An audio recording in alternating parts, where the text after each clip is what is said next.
1197년 5월 우씨 왕후의 입지를 또 한 번 거세게 뒤흔들 만한 일이 벌어집니다.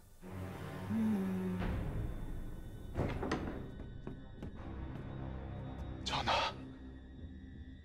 폐하께서 하늘로 돌아가셨사옵니다.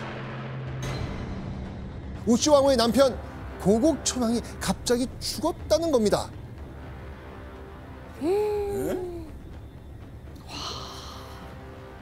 자, 그런데요. 고국 천왕이 사망했다는 사실이 아직 궁에는 알려지지 않은 상황이에요. 왕의 죽음을 알게 된 왕후의 일반적 행동. 왕의 죽음을 모두에게 알리고 바쁘게 장례를 준비해야 맞아요. 되잖아요. 알려야죠. 그죠? 자, 그런데 남편의 죽음을 알게 된 그날 밤 우씨 왕후는 은밀히 궁을 빠져 어디론가 갑니다. 서둘거라.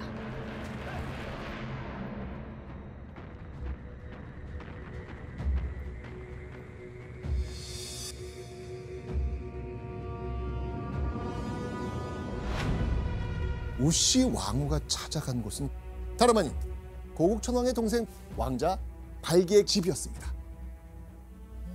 수상한데요? 당시 고국 천왕에게는요 3명의 남동생이 있었습니다. 발기, 연우, 계수.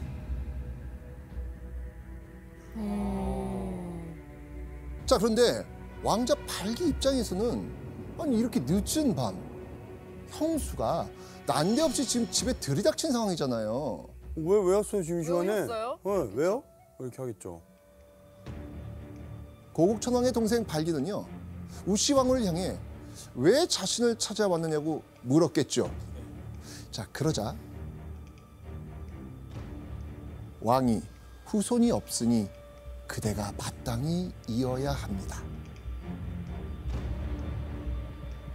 사실 고국 천왕과 우씨 왕후 사이 자식이 없었습니다. 그래서 발기는 고국 천왕의 뒤를 이어서 어디에? 왕자리. 왕위에 오를 가능성이 제일 높다. 높았잖아요. 자, 그런데 발기 입장에서는요. 지금 형의 죽음을 안다 모른다. 몰라요. 몰라요.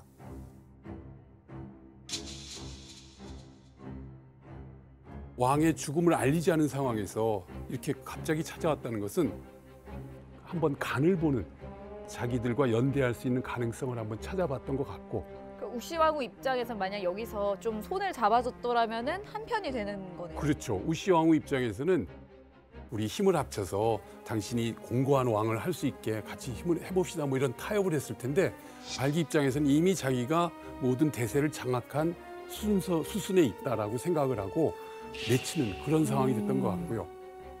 그러면서 결혼한 여인이 심지어 왕후가 이렇게 밤늦게 돌아다닌다는 건 이거 예의 아닙니다. 라고 모욕을 주는 거예요, 지금. 이렇게 발기한테 내쳐진 이후 그 집을 빠져나온 뒤에 지체하지 않고요. 우씨 왕후는 또 다른 장소로 발걸음을 옮깁니다.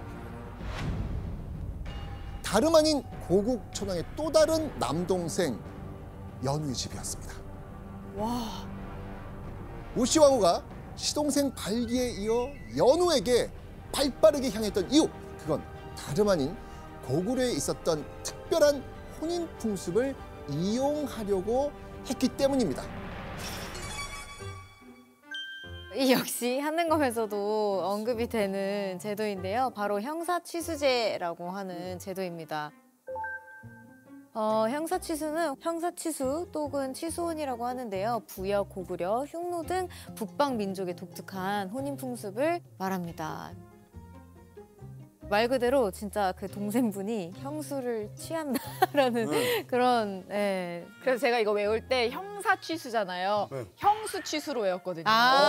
네. 그러면 까먹을래야 까먹을 수가 없어요. 맞아요. 이게 기본에는 안 나오는 거잖아요. 기본에는 안 나와요. 안 나오나요? 기본에는 안 나와요. 진짜 안 나와요. 제가 지금 책을 다 외우고 있거든요. 뭐 그럴 수 있을 것 같아요. 네, 절대 네. 안 나와요. 자, 그런데 교수님, 예. 이 고구려인들이 이 형사취수원을 했던 이유가 또 있습니다. 예. 고구려를 비롯한 북방 유목 기마 민족 사회에서는 많은 전쟁이 일어나요. 전쟁에서 어쩔 수 없이 남자들이 죽게 되는데 형이 먼저 나가서 싸우다 죽게 되면 그 형의 자식과 부인은 그 돌봐줄 사람이 아무도 없는 거예요. 그렇죠. 그러다면은 그 사람들이 그냥 방치가 되면은 결국은 우리 종족, 우리 가족의 힘이 약해지는 거기 때문에 동생이 결혼이라는 방식으로 자기의 가족으로 다시 만들어가지고 그 조카들도 자식화하는 종족 보존의 방식이 있겠고요. 또 하나 그 당시에는 이제 결혼을 하면서 많은 지참금이나 많은 어떤 그 지원금을 주게 되거든요. 그럼 만약 형수가 다른 종족의 사람과 결혼해버리면 그 재산은 형수가 상속받아서 딴 데로 가르고 하면 우리 집안의 경제적인 손실이 커지는 거예요. 결국은 종족도 보호하고 경제적 손실도 막으면서 종족의 힘을 굳게 하는 그런 어떤 전형적인 생존 전략이 북방민족의 형사취수제였던 겁니다. 대박이다. 형사취수는 사실은 남자 집안에서 그 남겨진 여성을 취하는 풍습입니다. 그런데 우시왕후는 여성인 본인이 이걸 역으로 이용하려고 했던 거예요. 취소원을 하겠다. 전하. 반드시 오늘 밤 안에 왕자가 돌아오셔야 합니다. 그래서 곧장 고국초당의 남동생 발기와 연우를 찾아갔던 겁니다. 바로 이 지점에서 우씨 왕후의 영민함이 확연히 드러나게 된 겁니다. 자, 그런데 발기는 집에 찾아온 우씨 왕후를 매몰차게 대했습니다. 자, 그렇다면 또 다른 왕자 연우는 갑자기 집으로 들어친 형수 우씨 왕후에게 어떤 반응을 보였을까? 근데 연우는 무조건 바로 좋다고 할 것 같아요. 그래요? 왜냐하면 아까 발기 같은 경우는 우씨 왕후가 없어도 왕이 된다는 걸 이미 직감보인 상태인데 그에 비해서 연우는 왕이 되기엔 형도 있잖아요. 상대적으로 되게 갑자기 찾아온 기회라고 생각할 것 같은데요. 맞습니다. 발기와는 다르게 연우는요, 곧장 자리에서 일어나 의관을 갖춰 입습니다. 그리고 우씨 왕후를 아주 반갑게 맞이하죠. 그러니까. 늦은 밤이었지만 술자리를 베풀기까지 합니다. 와, 사이가 좋은데요? 시동생 2명을 찾아갔지만 자신을 대하는 태도가 180도 다른 상황입니다. 연우의 이런 행동을 보고 우씨 왕후는 결심한 듯 입을 엽니다. 대왕이 돌아가셨으나 아들이 없으므로 발기가 연장자로서 마땅히 뒤를 이어야 하겠으나 첩에게 다른 마음이 있다고 하면서 난폭하고 거만하며 무례하여 당신을 보러 온 것입니다.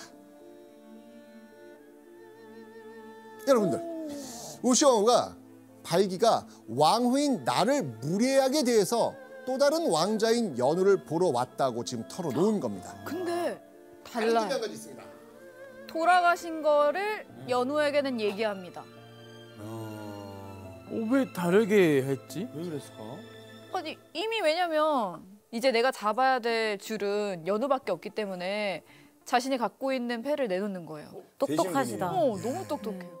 자, 그렇다면 우씨 왕후의 이 이야기를 들은 연우는 과연 어떻게 행동했을까? 바로 갑옷 입고 나옵니다. 바로 갑옷 입고 야, 잠깐 창이 어딨더라? 네, 그렇지 않아도 내가 왕이 되고 싶었는데 이러면서 난리 났죠. 아우, 낭만이 이렇게 없나? 에? 연우는요, 낭만? 우씨 왕후에게 더욱 예의를 갖추면서 친히 칼을 잡고 고기를 썰어 대접합니다. 고구려에서는요, 귀한 손님이 오잖아요. 그러면 맥적이란 요리를 대접을 했습니다. 이때 우씨 왕후에게 대접했던 요리도 아마 맥적이 아니었을까 추측을 합니다. 그런데 보세요. 보통 고기를 써는 거 이거 누가 하는 거죠? 아랫사람이요. 그렇지. 아랫사람이 하는 일이었거든요. 근데 연우는 아랫사람을 시키지 않고 직접 고기를 썹니다. 왜였을까요? 충성을 표하는 거 아닐까요? 근데 그리고 이제 어떤 연애 프로 같은 데 보면은 좀 잘 보려고 막 이렇게 직접 만들어서 주잖아요. 아, 플러팅이에요, 예, 플러팅. 플러팅. 셰프 변신. 예.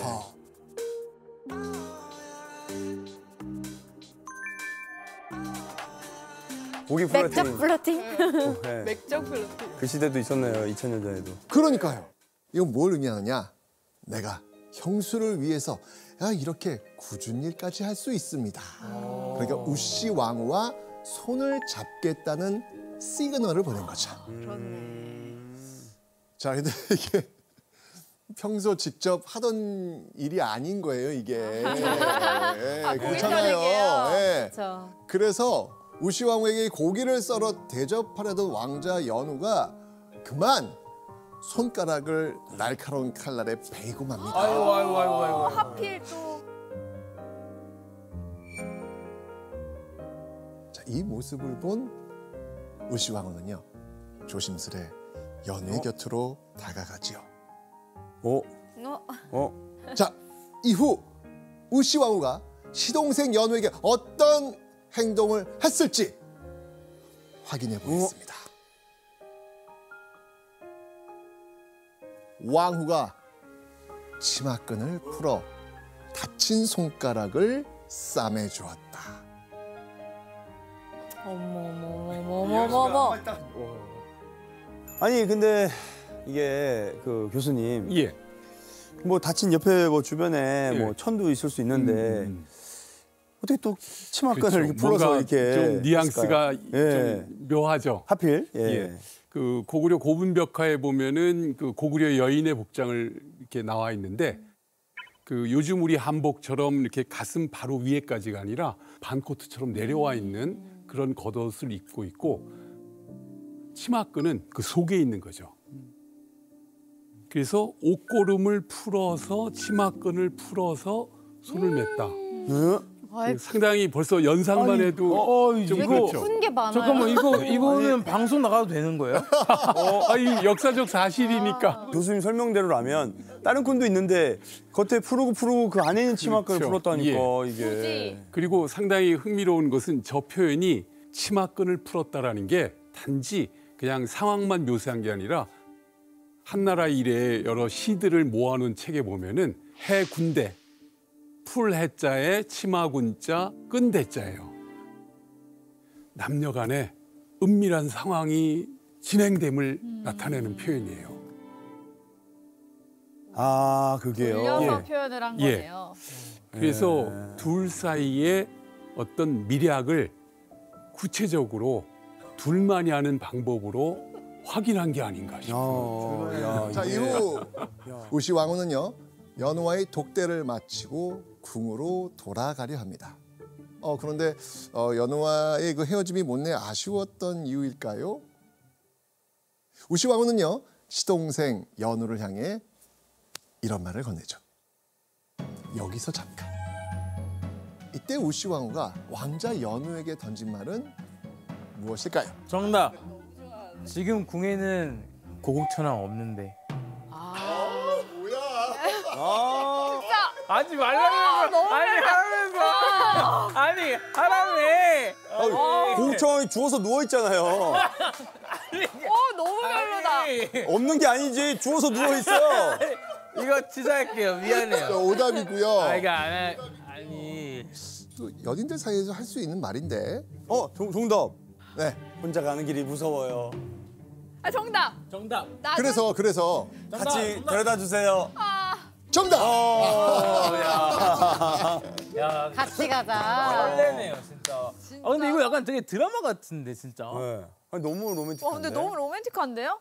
이렇게 얘기합니다. 밤이 깊어서 예기치 못한 일이 있을까 염려되니 군까지 바래다 줄 수 있습니다. 그래도 되나? 왕자 연우는요, 혼자 궁으로 돌아가기 무섭다는 우씨 왕을 위해 우씨 왕과 손을 잡고 함께 궁궐로 향하죠. 근데 교수님, 사실 여기도 그냥 낭만적인 아름다운 러브 스토리만 있는 게 아니잖아요. 그렇죠. 이건 진짜 그 우시 왕후의 신의 한 수입니다. 예.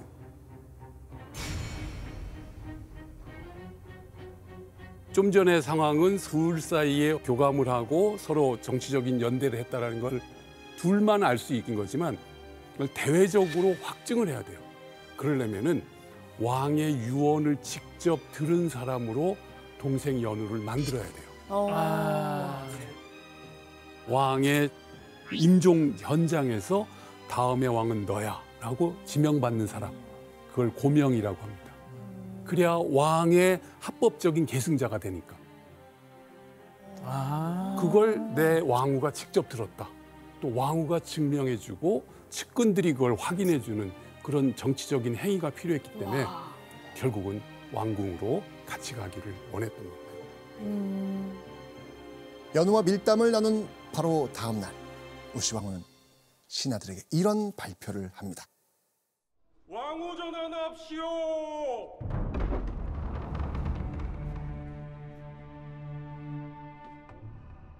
왕후가 선왕의 왕명이라 속이고 여러 신하들에게 명령하여 연우를 세워 왕으로 삼았다. 폐하께서 허하신 것이다. 후계자로 연우를 왕으로 세우셨다. 왕이 본래 우씨로 인하여 왕위를 얻었으므로 다시 장가들지 아니하고 우씨를 세워 왕후로 삼았다.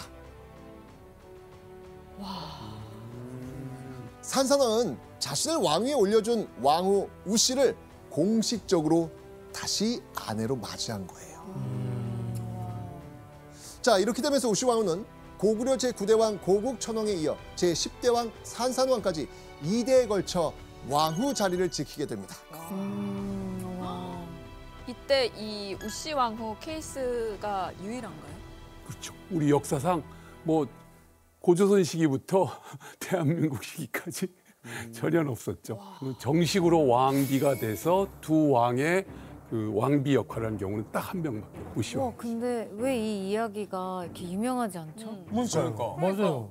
아 진짜 드라마보다 더 막 드라마틱해가지고. 그죠?